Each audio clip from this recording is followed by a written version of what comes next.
죄송합니다. 오늘 함께 나눌 말씀은 누가복음 1장 39절부터 45절까지의 말씀입니다. 신약성경 누가복음 1장 39절부터 45절까지의 말씀을 함께 읽겠습니다. 이것은 하나님의 말씀입니다. 이때에 마리아가 일어나 빨리 산골로 가서 유대 한 동네에 이르러 사가랴의 집에 들어가 엘리사벳에게 문안하니 엘리사벳이 마리아가 문안함을 들으매 아이가 복중에서 뛰노는지라. 엘리사벳이 성령의 충만함을 받아 큰 소리로 불러 이르되 여자 중에 내가 복이 있으며 내 태중의 아이도 복이 있도다. 내 주의 어머니가 내게 나아오니 이 어찌 된 일인가. 보라, 내 문안하는 소리가 내 귀에 들릴 때에 아이가 내 복중에서 기쁨으로 뛰놀았도다. 주께서 하신 말씀이 반드시 이루어지리라고 믿은 그 여자에게 복이 있도다. 아멘. 오늘은 품고 기다림이라는 제목으로 하나님의 말씀을 함께 나누겠습니다. 오늘 읽은 본문은 예수님이 아직 태어나기 전에 성령으로 잉태하셨지만 아직 완전한 생명체의 모습을 이루고 세상 밖으로 나오기 전, 그러니까 마리아가 예수님을 임신하고 있는 그 상태를 다루는 유일한 성경 본문입니다. 오늘 본문 누가복음 1장 39절부터 40절까지 살펴보면 마리아가 유대 산골에 있는 한 동네의 사가랴의 집에 들어가서 엘리사벳이라는 여인에게 문안하는 장면으로 시작이 됩니다. 왜 마리아는 여러분 임신한 상태에서 어딘가 움직이는 게 쉽지 않잖아요. 근데 그때 당시는 더더욱이 별다른 교통수단도 없고 또 병원 같은 것도 잘 되어져 있는 그 시기에 갑자기 임신한 몸을 이끌고 산골 동네까지 서둘러서 가야 했을까요? 왜 거기 가서 굳이 엘리사벳이라는 여인을 만나야 했을까요? 그 이유를 함께 살펴보려고 합니다. 그런데 오늘 1장 39절 그 무렵이라는 말로 시작을 하죠. 어떤 시기를 가리키는 것일까? 그 바로 앞에 구절을 살펴보면요. 예수님의 탄생에 대한 소식을 마리아가 천사 가브리엘로부터 전해받게 됩니다. 그때 마리아가 나는 남자를 알지 못하는 몸, 그러니까 한 번도 남녀 관계를 해보지 않은 처녀의 몸인데 내가 어떻게 잉태를 할 수 있습니까? 이렇게 이야기를 하자 천사가 이렇게 대답하는 거죠. 성령이 그대에게 임하시고 더없이 높으신 분의 능력이 그대를 감싸줄 것이다. 그러니까 하나님께서 하신다. 너의 능력이나 다른 조건으로 하는 것이 아니라 하나님께서 하신다. 그러면서 한 가지 말을 덧붙이는데 그대의 친척 엘리사벳도 늙어서 임신하였다. 임신하지 못하는 여자라 불리던 그가 임신한 지 6달이나 되었다. 하나님이 하시면 하실 수 있다라는 근거로 무엇을 대냐면 엘리사벳, 늙어서 임신하지 못하는 여자라고 불리던 그 엘리사벳이 임신한 지 6달이나 되었다라고 그 소식을 전해준 것입니다. 오늘날에야 여러분 임신하면 바로 카톡도 하고 전화도 하니까 소식이 전해지지만 당시에는 전혀 그렇지 않았습니다. 엘리사벳의 임신 소식이 멀리 떨어져서 거주하는 마리아의 귀에 들려올 일이 전혀 없었죠. 그러니까 아마 마리아는 이 이야기를 천사로부터 들었을 때 그랬구나가 아니라 어머 그런 일이 있었어? 그러니까 전혀 모르던 소식이었을 것입니다. 1년에 한두 번 유대인의 명절 때나 혹시 만나거나 소식을 들을 수 있을까? 그 먼 친척이었던 엘리사벳이 임신을 했다는 소식은 알 수가 없었던 것입니다. 그리고 더더욱이 마리아가 모를 수밖에 없었던 아주 중요한 사건이 하나 더 있습니다. 좀 더 오늘 누가복음의 본문을 위로 거슬러 올라가면 이 엘리사벳이 아이를 잉태하게 된 가정이 등장을 합니다. 누가복음 1장 4절부터 25절까지 살펴보면 아비야조에 배속된 제사장으로서 사가랴라고 하는 사람이 있었고 그의 아내가 엘리사벳이다라고 기록이 되어져 있습니다. 아비야조에 배속된 제사장이라는 건 무슨 뜻이냐면 그때 당시에 제사장들이 이제 매일같이 번제 지내고 이제 성전에서 봉사할 수 없으니까 조를 짜가지고 이렇게 돌렸어요. 그래서 어느 주에는 이 조가 하고 어떤 기간에는 이 조가 하고, 근데 이 사가랴는 아비야조라고 하는 조에 배속되어져 있었던 것이죠. 그리고 그 아내는 엘리사벳, 둘 다 이제 제사장이고 아내는 아론의 자손이니까 레위 지파가 되는 것이죠. 그런데 이 그 두 부부에게는 자녀가 없었습니다.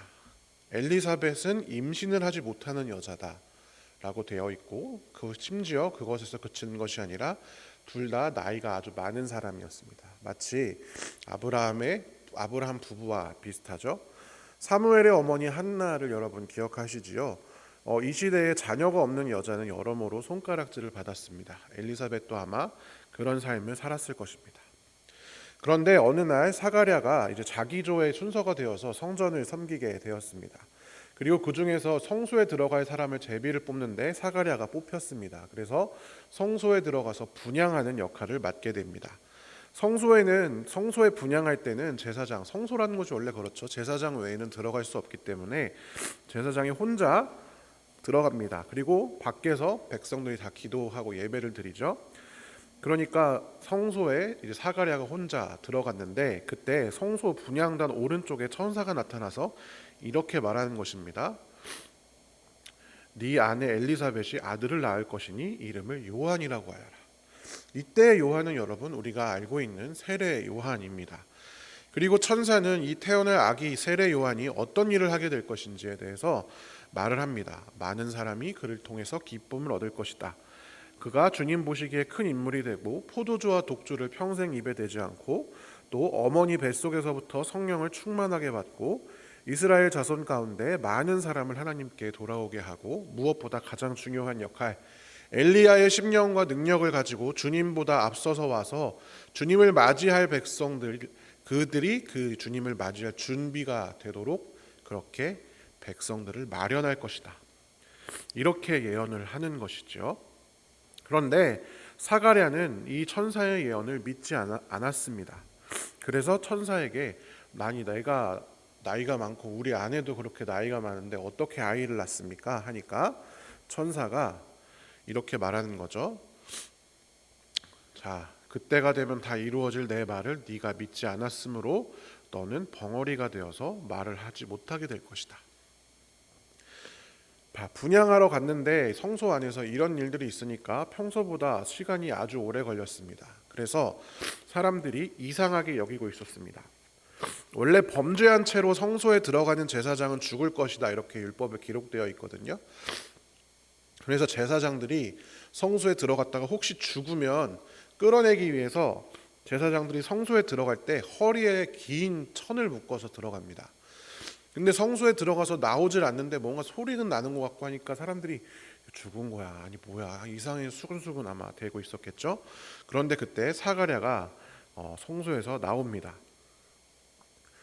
그런데 성소에서 나왔는데 이미 그때 천사의 예언을 듣고 그때부터 벙어리가 된 상태였죠. 말을 아무 말도 못하고 그저 손짓 발짓만 할 수 있었습니다. 그러니까 사람들이 뭔가 환상을 보았나 보다, 이렇게 생각을 하게 된 것이죠. 그리고 사가랴는 그렇게 제사 당번 기간이 끝나고 집에 돌아왔는데 정말 천사의 말대로 엘리사벳이 임신을 했습니다. 그런데 여기에 보면 5달 동안 숨어 살았다, 엘리사벳이 숨어 살았다, 이렇게 기록이 되어져 있습니다. 여러분, 왜 숨어 살았을까요? 엘리사벳이. 사가랴는 말을 할 수 없는 상태였습니다. 그런데 엘리사벳은 임신을 했습니다. 사가랴와 엘리사벳은 임신 가능성이 없는 사람들입니다. 엘리사벳도 그렇고 사가랴도 그렇고. 그런데 혹시나 엘리사벳이 임신한 것을 주변 사람들이 알게 된다고 가정해 보십시오. 자, 둘 다 불가능한데 불가능한 일이 일어났으니까 뭔가 둘 중에 하나는 가능한 사람이랑 됐나 보다, 이렇게 사람들이 생각을 할 수밖에 없잖아요. 사가랴 저렇게 나이가 많은 사람이 아니라, 엘리사벳은 나이 많아도 어떻게 하다 보면 할 수 있다 치더라도 남자는 저 남자가 아닌가 보다 라고 사람들이 오해할 수 있는데, 그 오해를 불식시켜줄 사람이 말을 못하는 거예요. 사가랴가 증언을 할 수가 없는 상태입니다. 그러니까 혹시나 이 엘리사벳이 다른 사람의 아이를 임신한 것처럼 오해를 받을 수도 있고, 가늠한 여인은 돌로 쳐 죽이는 게 당시의 법이었기 때문에 엘리사벳은 임신 사실을 증언해 줄 사람이 없으므로 숨어 살았던 것입니다. 여러분, 그러니까 어떻게 된 겁니까? 엘리사벳의 임신 사실은요, 마리아에게 뿐만이 아니라 아무에게도 알려져 있지 않은 상태였습니다. 말 못하는 사가랴만 이 사실을 알고 있었습니다. 그리고 유일하게 마리아가 이때 이 소식을 알게 된 것입니다. 그러니까 여러분, 마리아는 이 사실을 주변 사람을 통해서 확인할 수 있는 방법도 없었어요. 자기가 직접 가서 보는 것 말고는 아무런 방법이 없었습니다. 그렇기 때문에 천사가 말해준 기쁜 소식, 내가 성경에서 예언된 메시아의 육신의 어머니가 된다는 소식이 진짜인지 아닌지 확인하려면 천사가 말해줬던 그 근거, 엘리사벳이라는 여인, 우리 친척 여인, 친척에 있는 어르신, 그 나이 많으신 그분이 정말 아이를 가졌는지를 확인할 필요가 있었기 때문에 천사의 이야기가 끝나자마자 서둘러서 엘리사벳에게 달려가게 된 것입니다. 그리고 사가랴의 집에 당도하여서 엘리사벳에게 이제 문안을 드리죠. 엘리사벳이 당시에 나이가 많아서 아이를 못 낳는 상태였고, 마리아는 남녀 관계를 알지 못하는 처녀였습니다. 10대 후반이었겠죠. 이 엘리사벳은 최소한 50대는 넘었을 것입니다. 그러니까 집안 어르신이라고 봐야 되겠죠. 그러니까 이제 문안 인사를 드리는 거죠. 그러자 놀라운 일이 벌어집니다. 누가복음 1장 41절부터 45절까지를 세 번역으로 같이 한번 읽어보겠습니다. 엘리사벳이 마리아의 인사말을 들었을 때에 아이가 그의 뱃속에서 뛰놀았다. 엘리사벳이 성령으로 충만해서 큰 소리로 외쳐 말하였다. 그대는 여자들 가운데서 복을 받았고 그대의 태중의 아이도 복을 받았습니다. 내 주님의 어머니께서 내게 오시다니 이것이 어찌 된 일입니까? 보십시오. 그대의 인사말이 내 귀에 들어왔을 때에 내 태중의 아이가 기뻐서 뛰놀았습니다. 주님께서 하신 말씀이 이루어질 줄 믿은 여자는 행복합니다. 아멘. 여러분, 엘리사벳의 남편 사가랴에게 천사가 그 세례 요한의 탄생을 예언했을 때 아이가 엄마 뱃속에서부터 성령 충만할 것이다, 이렇게 예언을 받았다고 했죠. 뱃속의 아기가 성령이 충만한 상태였습니다. 그래서 마리아를 보자마자, 인사말을 듣자마자 그 아이가 예수님인 줄 알고 뱃속에서 기뻐서 뛰놀았습니다. 그리고 그 어머니인 엘리사벳 또한 성령으로 충만하였습니다. 엘리사벳은 바로 그 순간, 뱃속에서 아이가 뛰노는 순간, 지금 자신을 찾아온 이 마리아가 자신의 그 친척 어린 아이가 아니라 주님의 어머니인 줄로 알게 되었습니다.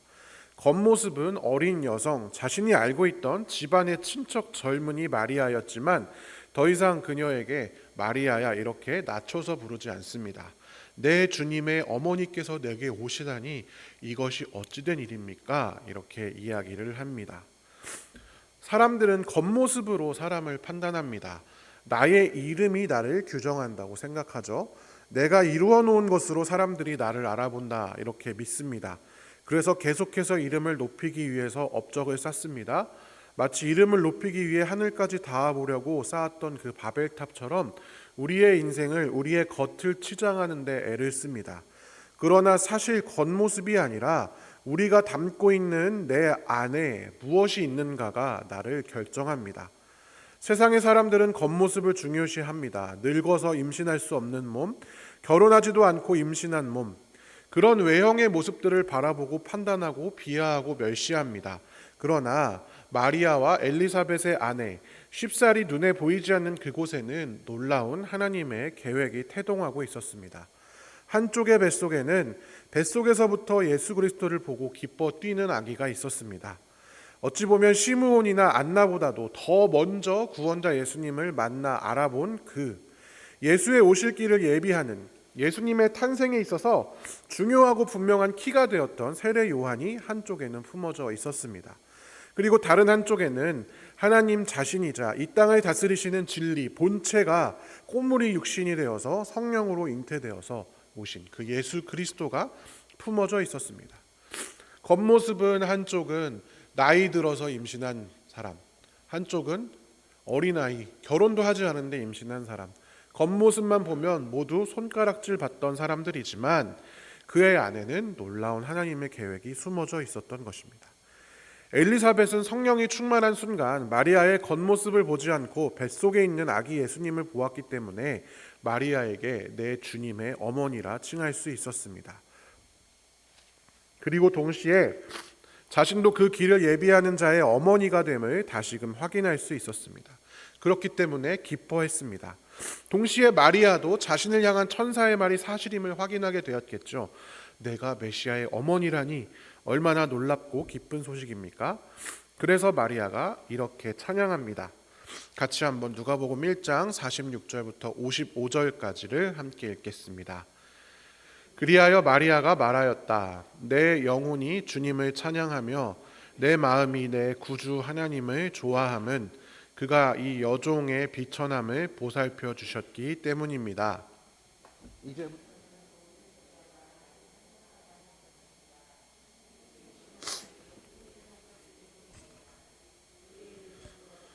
그의 자비하심은 그를 두려워하는 사람들에게 대대로 있을 것입니다. 그는 그 팔로 권능을 행하시고 마음이 교만한 사람들을 흩으셨으니 제왕들을 왕자에서 끌어내리시고 비천한 사람을 높이셨습니다. 줄인 사람들을 좋은 것으로 배부르게 하시고 부한 사람들을 빈손으로 떠나 보내셨습니다. 그는 자비를 기억하셔서 자기의 종 이스라엘을 도우셨습니다. 우리 조상들에게 말씀하신 대로 그 자비는 아브라함과 그 자손에게 영원토록 있을 것입니다. 아멘. 말 그대로 마리아는 역전의 기쁨을 노래합니다. 여종의 비천함을 보살펴 주시고 이제 모든 세대가 나를 행복하다 할 것이다. 마음이 교만한 사람들을 하나님이 흩으시고 비천한 사람을 높이신다. 이렇게 찬양하게 된 것입니다. 마리아와 엘리사벳은 세상의 시선으로는 비천한 사람이었습니다. 겉모습으로는 실패하고 절망하고 좌절된 사람이었으나 하나님께서 그 안에 생명을 품게 하셨습니다. 그 담은 것을 바라보시는, 외모가 아니라 중심을 바라보시는 하나님으로부터 인정받고 복을 받았습니다. 그러므로 하나님께 찬양할 수밖에 없었던 것입니다. 여러분, 예수님을 기다리며 살아가는 우리는 어떤 삶을 살아야 합니까? 어떤 옷을 입고 어떤 이름을 날리고 어떤 업적을 세우는가 보다 중요한 것이 바로 무엇을 담고 있는가, 우리가 무엇을 품고 있는가입니다. 하나님은 그것을 보십니다. 그런데 때로는 교회 안에서도 이 외형을 더 중요시하게 생각하는 경우가 많습니다. 제가 몇 번 설교 때 말씀드렸지만 하나님의 교회라는 이유로 무리해서 값싸고 비싼 것만 교회에 가져다 두는 경우도 있습니다. 교회에 나올 때 예의를 갖춰야 한다는 핑계를 대면서 가장 비싼 것들을 두르고 나오기도 합니다. 장로, 안수집사, 권사, 목사 이런 직분을 감사함으로 감당하는 것이 아니라 때로 어떤 일부의 사람들은 이런 직분을 어떻게든 받기 위해서 눈에 불을 켜고 투표를 할 때 다른 사람들을 비난하고 투표에서 이기기 위해서 유리한 부서들을 골라서 봉사하기도 합니다. 다른 사람들도 그런 시선으로 평가하고 판단하는 경우가 있습니다. 물론 그렇다 하더라도 그 안에 다시금 생명을 품으면 괜찮지만 교회 안에서도 외형을 더 중요시하고 교회 안에서도 우리의 이름이 우리를 증명한다, 우리의 직분이 우리를 증명한다, 우리의 가진 것이 우리를 증명한다 생각하는 그 순간 교회는 무너지게 됩니다. 내 안에 정말 무엇이 담겨 있는가는 전혀 신경 쓰지 않고 내가 어떤 외형인가, 내가 어떤 권력을 가졌는가, 내가 어떤 모습인가만 신경을 씁니다. 그리고 내가 그렇다는 얘기는 다른 사람들 또한 그런 시선으로 판단하는 것이죠. 안타까운 일이지만 목사들 중에도 그런 사람들이 많이 있고 저 또한 그런 사람이 되지 않기 위해서 기도하며 애를 쓰고 있습니다. 사랑하는 성도 여러분, 예수님은 일부러 강한 자를 넘어뜨리거나 힘센 사람을 거꾸러뜨리지는 않으십니다. 그러나 안에 무엇이 있는가를 하나님께서는 보십니다. 마음속에 부와 명예와 권력과 내가 어떻게 사람들에게 인정받을까가 가득한 사람은 그걸 비록 얻을 수 있을지는 모릅니다. 부자가 되고 유명인이 되고 힘센 사람이 될 수 있을지 모르겠습니다. 그러나 하나님의 백성으로서의 나는 사라지게 됩니다. 하나님께서는 다 아시기 때문입니다. 반대로 지금 현재 사람들에게 무시당하고 가진 것이 없고 부와 명예와 권력 아무것도 내 삶에 없어서 내 삶에서 내가 내 마음대로 통제할 수 있는 것이 하나도 없구나. 도대체 내 인생에서 내 뜻대로 되는 게 무엇이 있나? 그런 상황이라 하더라도 우리 안에 참 생명이 담겨져 있으면 하나님께서는 바로 그것을 보시고 우리를 인정하십니다. 마리아는 아기 예수님을 뱃속에 두고 10개월간 기다렸습니다. 그뿐만이 아니라 예수님의 탄생 이후에 아기 예수가 성장할 때까지 아기를 먹이고 돌보고 품었습니다. 그 아기가 성장하여 십자가에 달리고 부활의 영광에 이르기까지 마리아는 기다리고 또 기다렸습니다. 예수를 몸과 마음에 품고 말입니다. 우리도 역시 주님의 오심을 기다리고 있습니다. 우리는 무엇을 품어야 할까요? 주의 오심을 기다린다고 하면서 안에 나만이 가득 차 있다면, 나의 욕구만이 가득 차 있다면 그것은 주님을 참으로 기다리는 사람이 아닐 것입니다. 주님을 기다리는 사람은 주님을 그 안에 품습니다. 대림절을 지키는 사람들은 바로 그런 하나님의 백성입니다. 그냥 시간이 되니 절기를 지키는 것이 아니라 주님을 기다리며 내가 아니라 세상이 아니라 주님을 마음에 품기로 결단하고 기다리는 사람들입니다. 사랑하는 성도 여러분, 우리의 안에 참 생명을 품는 대림절 기간이 되기를 간절히 축원합니다. 함께 기도하겠습니다. 사랑의 하나님, 감사합니다. 우리에게 찾아오셔서 우리를 구원하시고 또한 우리에게 부활의 영광을 맛보게 하시니 감사합니다. 예수님이 다시 오실 때까지, 그래서 하나님 나라가 최종적으로 완성될 때까지 우리는 이 땅에서 살아갑니다. 하나님, 이 땅에서 우리가 살아갈 때에 세상의 것들을 마음에 품지 않게 하여 주시옵소서.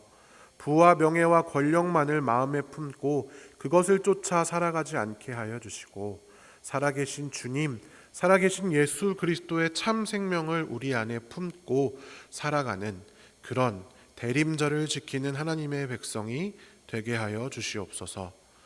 오늘 하루 우리가 만나는 모든 사람들에게 우리 마음에 품은 그 예수 그리스도를 자랑스럽게 보여줄 수 있는, 그 사랑을 전할 수 있는 우리가 될 수 있도록 우리와 함께하여 주시옵소서. 우리가 가지고 나온 이 시간 기도 제목들이 있습니다. 주님께 올려드릴 때 주님께서 기쁘게 연락하여 주시고 우리의 부르짖음을 들어주시고 우리 삶 가운데 주의 뜻대로 일하여 주시옵소서. 감사드리며 살아계신 예수님의 이름으로 기도드리옵나이다. 아멘.